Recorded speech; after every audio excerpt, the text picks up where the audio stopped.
perjudian ingin diberikan kebijakan perpajakan, di mana itu sama saja menyuruh atau memberikan lampu hijau orang itu untuk bermain judi online.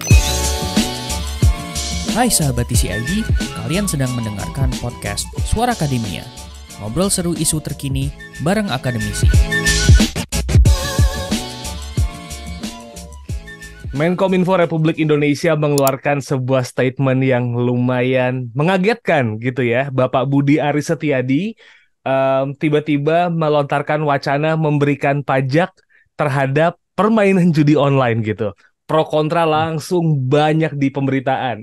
Beberapa ormas sudah mengeluarkan statement gitu dan kita rekaman di tanggal 12 September ini Sobat isi ID. Beberapa jam yang lalu beliau bilang ini belum pasti diterapkan kok. Ini masih wacana saja. Ini masih kita lihat gitu sepertinya. Tapi statement ini lumayan menarik buat jadi pembahasan. Karena kalau kita ngebuka sosial media, nggak bisa menampik ya. Kalau buka Twitter especially banyak banget orang yang tertangkap mempromosikan judi online gitu. Dan sepertinya yang main banyak banget. Kalau ngeliat fenomena judi slot gitu ya online itu dari kalangan bawah sampai kalangan atas pada main. So we're gonna talk about penarikan pajak terhadap permainan judi online ini. Is it feasible? Apakah ini adalah hal yang mungkin diterapkan dan resikonya seperti apa gitu ya kalau ini diterapkan? Jadi kita bahas aja di Suara Akademia. Nama saya Muhammad Syarif, saya podcast produser dari The Conversation Indonesia, dan buat kali ini kita bakal ngobrol bareng sama Mas Nailul Huda. Beliau adalah Head of Center Digital Economy and SME dari Indef, Sobat isi ID. Indef adalah Institute for Development of Economics and Finance. Halo, Mas Huda, apa kabar, Mas? Halo Mas Arif, Alhamdulillah baik. Gimana kabarnya Mas Arif? Baik juga, Alhamdulillah. Cuman shock gitu ya kalau dengar kabarnya Pak Menkominfo nih. Anyway, Mas Huda, mungkin I really want to know your opinion ketika mendengar statement dari Pak Menkominfo yang mewacanakan gitu untuk penarikan pajak judi online nih. Gimana Mas Huda? Ya, sebelum saya beranjak ke sana ya Mas ya, Mas Arif ya. Ini mungkin saya ingin bercerita sedikit lah mengenai ya kenapa sih judi online terus digemari sekali gitu kan di Hmm. kalangan ya masyarakat Indonesia lah. Nah, ini kan sebenarnya kan kita kan berpindah ya. Ada aktivitas-aktivitas yang dulu kita melakukan cara offline gitu kan. Itu kita akhirnya melakukan cara online gitu kan. Ya, you name it lah. Ada e-commerce, belanja online, ataupun ada ya pembayaran cara online dan sebagainya gitu kan. Nah, ini juga ternyata penetrasi internet yang cepat juga ya, Mas Arif ya. Penetrasi internet cepat, kemudian juga semakin banyak masyarakat yang mengakses internet, terutama untuk Gen Z dan generasi milenial gitu kan.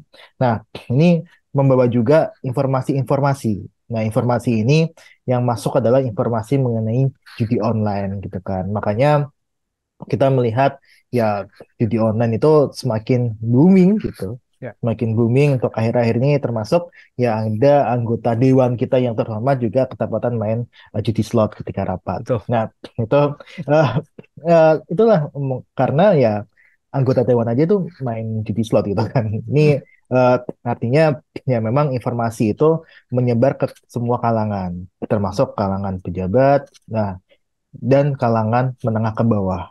Nah, ini yang tadi terkait sama ya judi online yang mau dipajakin gitu kan. Hmm. Nah, ini tadi terkait dengan informasi judi online itu kan masuk juga ke masyarakat kelas menengah ke bawah gitu kan. Bahkan kalau kita lihat banyak sekali ya abang-abang penjual di angkringan ataupun penjual bakso dan sebagainya yang dia ternyata selain dia berdagang, dia juga main judi slot gitu. Hmm. Karena jujur judi slot ini sangat menggiurkan bagi mereka gitu kan. Bayangin kalau kita ditawarin cuman DP ataupun top up ya bahasanya, top Ya. up 100.000 itu bisa untung hingga 10 juta gitu kan. Jadi Hmm. itu kan bagi masyarakat kelas menengah ke bawah kan, wah ini lumayan nih kan. Kalau informal gitu kan pendapatnya kan nggak seberapa ya Mas Arif ya. Hmm. Dengan adanya informasi tersebut pasti mereka akan tergiur gitu kan. Mereka akan tergiur untuk bisa mencoba mengklik link dari judi online itu. Terlebih kalau kita lihat semakin gencar juga kan promosi dari judi online gitu kan. Hmm. Mereka mengikuti someone as influencer ataupun content creator dan sebagainya. Mereka kedapatan mengiklankan judi online dan sebagainya gitu. Akhirnya mereka eh, lihat, oh ternyata Hmm. ini diiklankan oleh A loh, diiklankan Ya, oleh B loh gitu kan. Ini berarti itu terpercaya gitu kan. ya. Itu pasti bisa menghasilkan keuntungan gitu. Orang ini aja tuh memakai juga gitu kan. Kita Hmm. menggunakan judi slip itu juga gitu. Akhirnya timbullah rasa orang itu untuk mencoba judi slot. Hmm. Nah, ini terkait juga tadi kalau ini pemerintah nih ya, pemerintah untuk memajaki gitu kan. Nah, artinya selain dari sisi hukum yang memang dia dilarang perjudian apapun di Indonesia, itu juga akan semakin menyengsarakan masyarakat kelas menengah ke bawah yang tadi saya Hmm. bilang, Mas Arief. Yang dimana saya nggak tahu data untuk ini ya, untuk pastinya judi online tuh berapa yang kelas menengah ke bawah, kelas menengah ke atas. Tapi kalau melihat polanya, itu kebanyakan masyarakat kelas menengah ke bawah. Ya. Karena apa? Karena gini, karena kalau kita lihat dari Google Trend ya, Google Trend saya ambil Google Trend gitu kan, ada pola yang sama antara pencarian Zeus Slot dan pinjaman online. I Artinya see. apa? Artinya orang-orang yang dia eh, bermain judi online terus kalah, mereka nggak punya dana lagi gitu, Hmm. nggak dana lagi, terus mereka akhirnya minjam ke pinjol. Ya. Nah, pinjol ini kan karena mereka itu adalah suatu layanan keuangan yang menawarkan bantuan, bukan bantuan ya, tapi pinjaman ya, Hmm. pinjaman dengan cepat, dengan mudah gitu kan, yang itu dirasa sangat dekat sekali dengan masyarakat yang unbank, underbank dan sebagainya, yang which is itu dia masyarakat yang dia adalah menengah ke bawah gitu. Hmm. Makanya saya berani bilang bahwa yang terjerat di judi online itu kebanyakan masyarakat kelas menengah ke bawah. Nah, Hmm. ini pemerintah ingin memajaki hal tersebut. I see. Ini kelas menengah ke bawah ini sengsara loh dengan adanya judi Ya. online. Banyak ya keburukan-keburukan yang ada di judi online gitu kan. Dampak negatifnya lebih banyak gitu kan. Pemerintah ingin memajaki hal tersebut gitu. Jadi Hmm. kayak semacam eh, eh, gimana ini kok bisa pemerintah melihat peluang di tengah kesengsaraan rakyat gitu. Jadi Ya. saya pribadi itu adalah wacana yang menyesatkan, Mas Arif. Alright. Tapi kan memang sebenarnya judi online ini sudah menjadi musuh pemerintah ya, Mas ya. Udah Ya. bolak-balik mencoba nyari jalan keluar supaya akhirnya nih bisa diberangus gitu praktek judi Hmm. online di Indonesia. Hmm. Bekerja sama dengan negara lain juga udah, tapi akhirnya susah gitu buat nangkepnya karena beberapa negara yang diajak kerja sama mereka melegalkan judi di situ, tapi operasinya misalnya di Indonesia. So bisa dibilang ini desperate move nggak dari pemerintah ya? Ya, ya artinya gini, artinya pemerintah sudah kehilangan ya kesabaran satu pasti ya. Terus Hmm. kemudian ya kehilangan strategi apa sih yang sebenarnya efektif untuk memberantas judi online gitu kan. Nah, sebenarnya kan ada juga ya, ada juga strategi jangka panjang, strategi jangka pendek gitu kan. Hmm. Strategi jangka panjang otomatis itu bisa ada di pendidikan. Di Ya. mana pendidikan melalui ya kurikulum sekolah dasar, sekolah menengah dan sebagainya itu ya pasti ada lah ya judi itu menyesatkan dan sebagainya, Hmm. merugikan dan sebagainya gitu. Karena gini Mas, judi online itu kan kita melawan sistem. Ya. Bandar itu kan sistem. Hmm. Bandar itu kan nggak mau rugi gitu kan. Ada orang dia jualan platform judi online, dia mau rugi. Pasti kan nggak Ya. bakal gitu kan. Nah, makanya itu sudah pasti orang yang dia bermain judi online, dia pasti akan rugi. Kecuali kalau dia main di awal, menang, habis itu nggak main lagi gitu kan. Ya. Nah, pasti sistemnya adalah dia dibuat untuk terus memainkan hal tersebut. Hmm. Ya, saya pernah eh, satu follow akun judi online di Instagram, itu adalah sales-salesnya mereka itu menawarkan ya sebuah ya merek Mas eh, Kak ini Anda cukup bayar sekian akan untung sekian tapi dananya nggak boleh ditarik ya ataupun Anda harus mengajak eh, downline-nya atau mengajak Ya. teman saya 3 orang gitu dan sebagainya untuk dijadikan mangsa berikutnya gitu dan itu adalah teknik-teknik yang memang digunakan untuk ya orang itu nggak bisa kabur gitu kan, Hmm. nggak bisa kabur dari judi online gitu. Makanya ya bisa saya bilang Mas pasti akan rugi gitu. Nah, balik lagi tadi ke soal disparate itu. Nah, ini adalah tantangan gitu kan. Dan jangka pendeknya itu adalah sebenarnya kan ya kita tunggu mati satu, berantas satu, mati sorry, tumbuh seribu gitu kan. Itu Hmm. ungkapan untuk ya pinjol ilegal, judi online ilegal, investasi ilegal kan. Tapi sejatinya masyarakat pemerintah juga mempunyai ya teknologi yang cukup kuat juga gitu kan. Di mana ya seharusnya informasi, informasi ya, Mas. Karena kan kita penting itu kan informasi kan. Informasi mengenai judi online itu tidak sampai ke masyarakat dengan mudah. Hmm. Nah, informasi itu bisa dari ya media sosial misalkan, Ya. atau dari platform eh, over the top dan Oke. sebagainya. Yang itu banyak sekali iklan-iklan yang dia menawarkan judi online. Bahkan saya mengkritik keras bahwa ada content creator, influencer dan sebagainya yang dia kedapatan mempromosikan judi online dan itu tidak ditindak oleh pemerintah. Karena pasti sumber utamanya dari situ, ya Ya. kan? Kenapa sih masyarakat tahu Zeus 88, Hmm. Slot Gacor 88 gitu kan?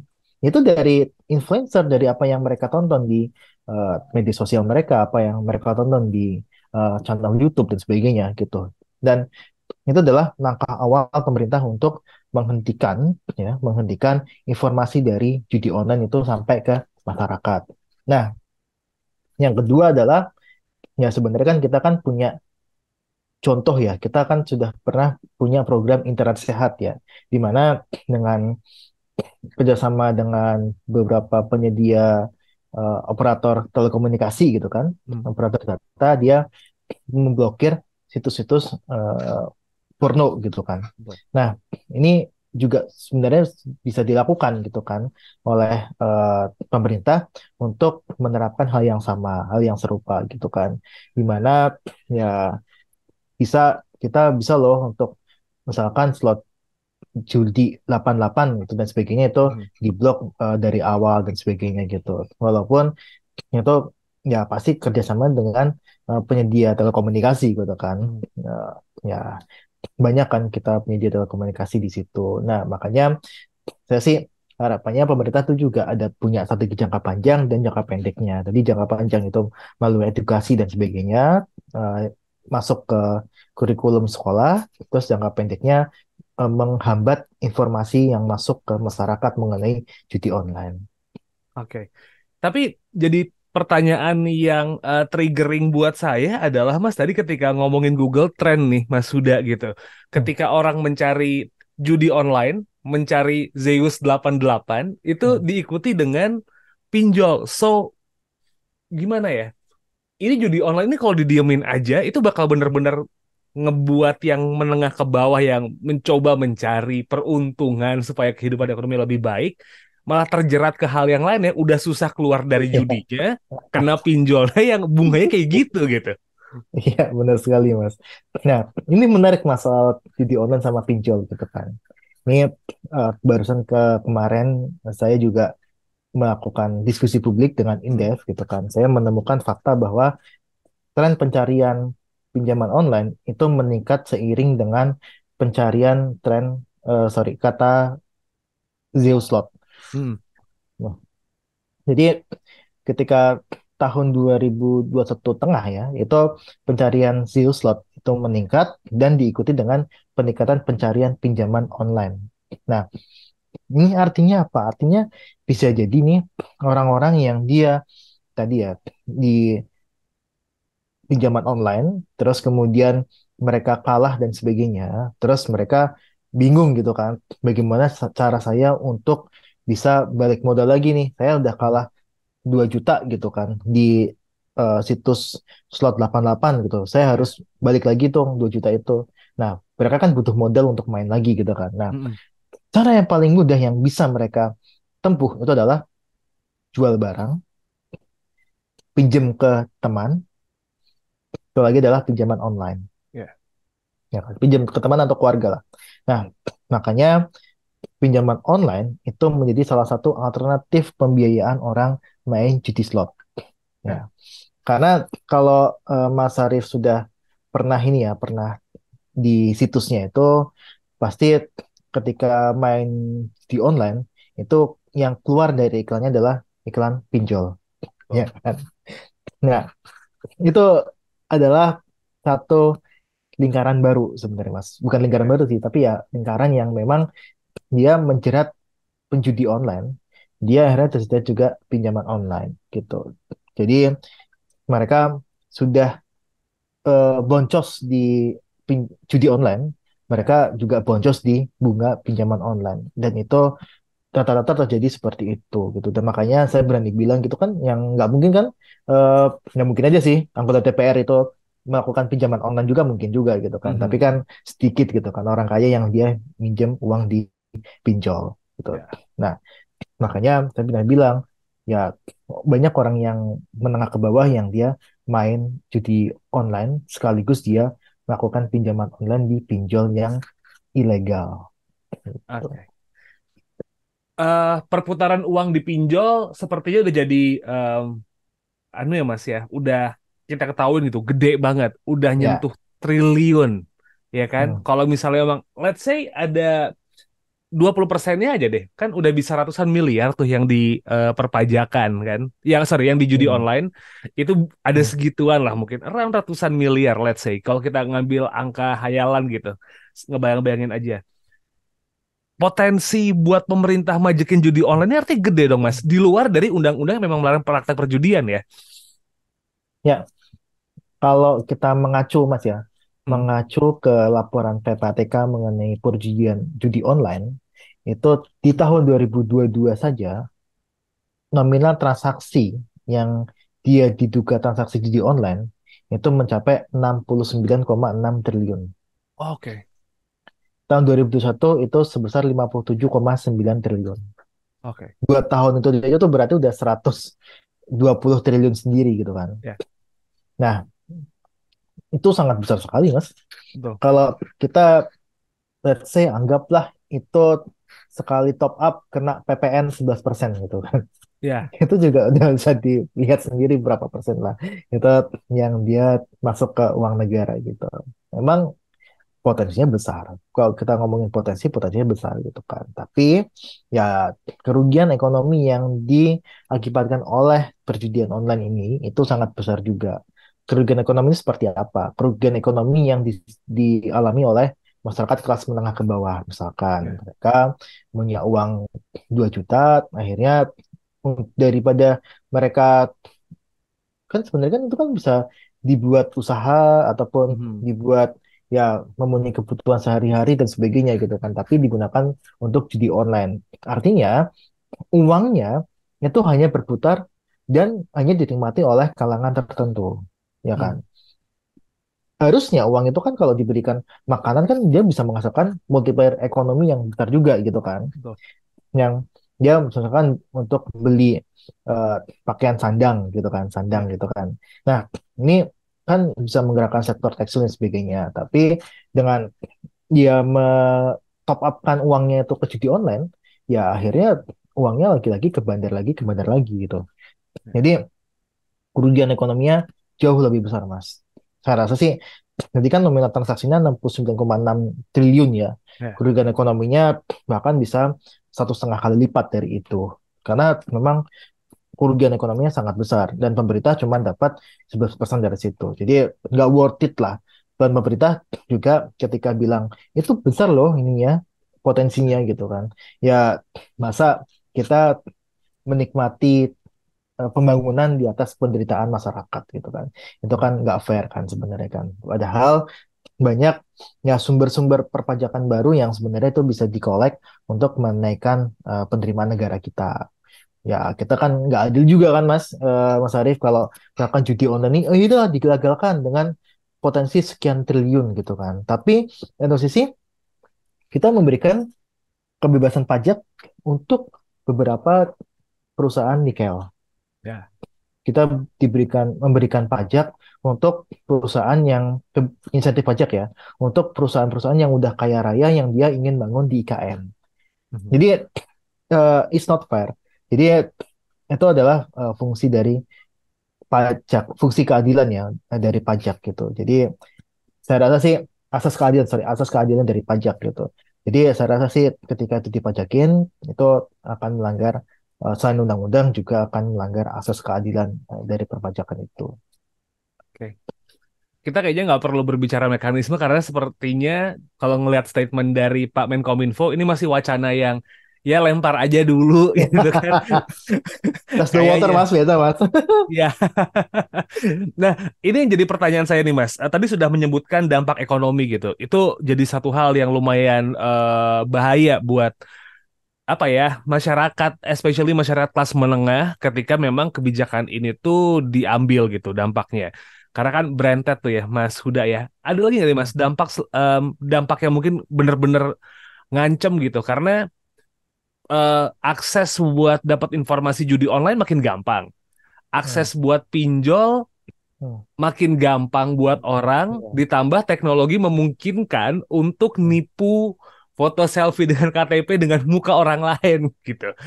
Ini bahaya apa lagi nih Mas selain dampak ekonomi yang mungkin bisa apa ya diawasi dan juga diperhatikan gitu supaya akhirnya em, kalau ini diambil tuh ternyata resikonya segede itu gitu. ya, ya pasti inilah ya mas ya kalau kita lihat kan, apalagi kan kalau kita diberikan pajak artinya kita kan istilahnya mempersilahkan orang itu untuk melakukan atau berkegiatan judi slot atau judi online lah gitu kan. Ya, ya udah silakan Anda bermain judi online gitu kan. Saya nggak akan tangkap Anda kok. Kan toh ya juga Anda membayar pajak gitu kan. Iya. Jadi jadi itu pasti akan efeknya adalah mempersilahkan orang itu untuk ya istilahnya adalah bermain judi online. Hmm. Walaupun di undang-undang sudah sangat clear itu melarang gitu kan perjudian. Nah, yang dampak lainnya adalah kita kan banyak sekali mas ya pseudo ekonomi, underground ekonomi yang ada di eh, Indonesia gitu kan. Hmm. Kita berbicara judi online itu kan cuma satu dari sekian banyak underground ekonomi gitu kan. Hmm. Ada ya kemarin kasusnya perdagangan orang dan sebagainya, kemudian prostitusi dan sebagainya, yang itu bisa saja ya akhirnya mereka meminta gitu kan. Ya. Misalkan eh, kemarin yang baru ditangkap soal prostitusi yang rumah produksi di Jaksel itu Hmm. kan. Nah, itu ya saya harusnya dilegalkan juga dong gitu kan. Toh Hmm. judi online juga dilegalkan gitu. Nah, kan efeknya ke situ. Atau nanti dari eh, sorry aplikasi penyedia prostitusi gitu kan. Hmm. Ya, Hmm. ada kan Ya. aplikasi penyedia prostitusi gitu yang dia akhirnya meminta ya ini dilegalkan aja lah prostitusi ini. Toh juga nanti saya berani kok bayar untuk jasa layanannya gitu kan. Atau Ya. saya berani untuk membayar ini kan. Toh nanti akan dibebankan ke konsumen juga gitu kan. Betul. Nah sih tampaknya kan seperti itu gitu. Nah itu itu kan underground ekonomi gitu kan. Dan negara kita ya melarang hal-hal tersebut gitu. Walaupun permintaannya banyak gitu kan. Nah makanya dari satu kasus mungkin akan bisa berkembang ke eh, legalisasi-legalisasi lainnya yang menurut saya itu merugikan masyarakat gitu kan. Dan itu ya mungkin nanti perdagangan perdagangan apa ya yang dilarang ya, rokok ilegal, rokok batangan dan sebagainya, nggak apa lah ini saya ini aja lah bayar pajak aja gitu kan. Atau eh, barang curian yang dia dijual di pasar kelitian gitu kan, kalau di Hmm. Jawa kan ada pasar kelitian gitu kan. Nah itu dibebasin aja, toh saya juga nanti akan bayar Anda kok gitu kan. Seharusnya kan itu kan tidak boleh karena kan kelitian ini kan dia dari mencuri gitu dan sebagainya gitu. Jadi memang efeknya akan berujung ke situ sehingga ada banyak sekali ya kegiatan ekonomi yang dilarang yang dia akhirnya meminta untuk dilegalkan gitu. Nah, dampak lainnya itu adalah ya tadi itu ya, kalau tadi masyarakat yang merugi sebagian besar, sebagian banyak adalah masyarakat kelas menengah ke bawah dan sebagainya gitu. Dan itu kesempatan masyarakat untuk keluar dari garis kemiskinan itu semakin sulit. I see. Uang terkumpul 8 juta yang bisa digunakan untuk modal usaha, dia akhirnya untuk bermain usaha judi slot gitu kan. Ya, Ya, usaha semua mau buka usaha mie ayam, oh keuntungan judi slot nih lebih gede nih gitu kan, dan sebagainya gitu. hmm, Jadi akhirnya itu membuat masyarakat kita susah untuk keluar dari jurang kemiskinan. Jadi dampaknya kan seperti itu, dan terasa pemerintah harusnya sebagai menteri ya, Pak Pak Budi Ari itu harusnya juga memikir ke arah yang sana gitu kan. Bukan cuman memikirkan ini dapat meningkatkan pendapatan negara sekian triliun atau bisa eh, membuat terang benderang gitu. Terang benderang apa? Saya juga bingung juga gitu kan. Terang benderang apa? Terus kemudian kalau kita melarang judi bisa kacau balau gitu kan. Itu kan yang seperti itu kan yang muncul di media kan. Jadi kayak semacam ini eh, kelas menteri bisa berkata seperti itu, berstatement, mengeluarkan statement seperti itu menurut saya sih ya itu tidak lebih dari kata-kata seorang eh, cukong yang ingin melegalkan bisnisnya saja gitu. Tidak I see. tidak mencerminkan pernyataan seorang menteri. Right. Dampaknya lebih banyak, apalagi di sosial society gitu ya, dan bakal berdampak panjang gitu. Mungkin iya, akhirnya uang dikumpulkan buat usaha main judi karena dianggap usaha buat rakyatnya. Iya, Itu iya. yang lumayan menarik. Jadi, Iya, dan ini juga Mas Arif, ada juga nih, sorry saya potong sebentar. Ada juga ada beberapa ya kasus ya kita nggak ini lah ya nggak main generalisir, hmm, tapi ada beberapa kasus yang dia akhirnya dia kalah judi online, hartanya sudah habis, kemudian ya akhirnya mereka bertengkar di rumah tangga dan sebagainya, angka pencarian, angka KDRT meningkat, perceraian juga akan meningkat gitu. Dan itu kan dampak sosial juga kan bagi ya, masyarakat kita kan, dan makanya judi itu ya benar kata Bang Roma Irama gitu kan, tuh. itu judi itu menyenangkan di awal tapi itu menyesatkan. Ya, dampak sosial jauh lebih bahaya daripada keuntungan yang tadi. Kalau misalnya 11% dari 60 triliun aja kan lumayannya 6 triliun ya kayaknya buat negara, tapi bahayanya lebih banyak gitu ya Mas Huda ya. Iya, Zarif, benar sekali. Oke. Ada yang mau disampaikan lagi nih Mas Huda, ngomongin soal statement Pak Menkominfo nih soal wacana pemberian pajak soal judi ini nih. Karena kan kalau kita ngomongin mekanisme, ya itu mah gampang ya, mau dari deponya bisa atau dari withdraw bisa. Itu hal yang sepertinya lebih lebih teknis lah. Tapi ada yang disampaikan lagi Hmm. nggak nih Mas Huda?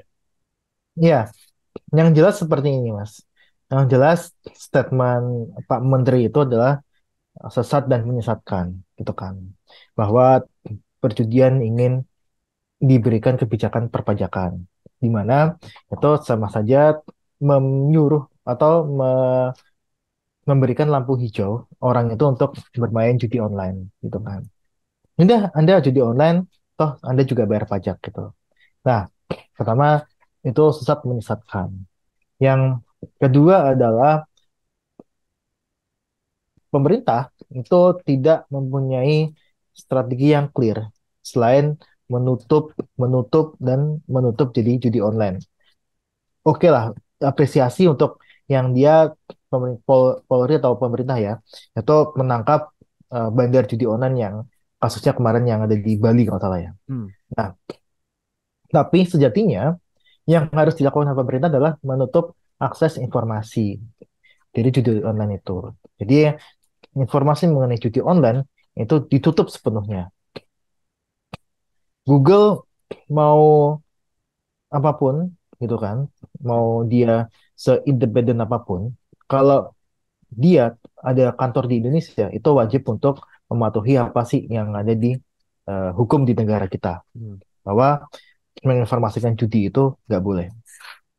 Nah, makanya saya dorong itu kan, pemerintah ini juga ada loh Google ataupun Instagram, Twitter dan sebagainya. Ketika ada konten yang dia mengisyaratkan itu adalah konten untuk ada informasi mengenai judi online, take down. Ya. Toh bisa kan kalau ada konten eh, konten yang berbau ini ya, berbau porno yang di take down di Google gitu kan. Ya. Nah, itu bisa juga dilakukan sebenarnya. Jadi itu komitmen dari pemerintah gitu kan. Nah, makanya saya bisa bilang bahwa strategi jangka pendek yang dilakukan oleh pemerintah itu belum ada yang efektif. Dan Hmm. kita harusnya menutup akses informasi itu. Nah, yang kedua kan ada juga yang dia mengiklankan dengan mengirim nomor kita WhatsApp ataupun ya melalui SMS gitulah ya, Hmm. main judi ini dan sebagainya. Itu kan berasal dari jual beli data seluler kita gitu kan, nomor Betul. telepon kita dan sebagainya gitu.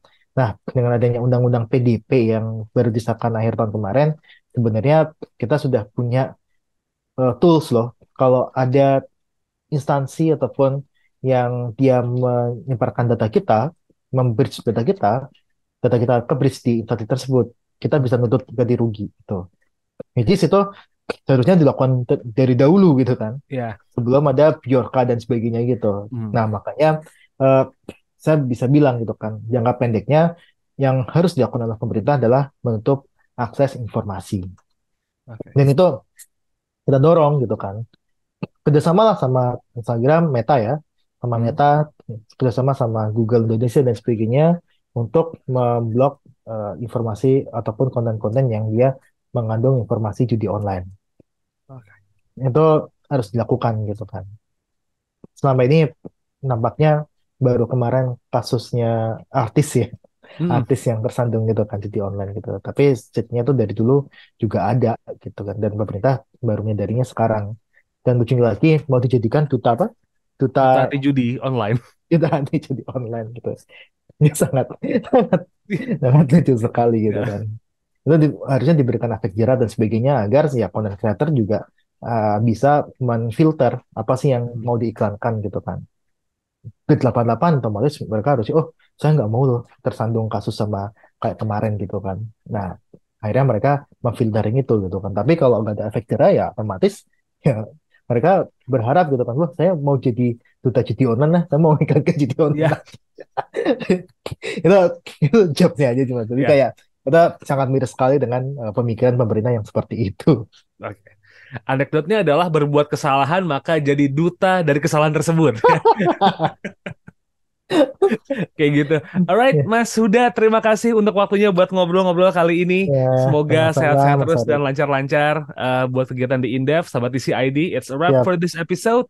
Kalau emang pengen dengerin Suara Akademia episode yang sebelum-sebelumnya, cek aja di Spotify Suara Akademia on your audio platform gitu. Kalau gitu, I'm signing out. Ketemu lagi next episode. Wassalamualaikum.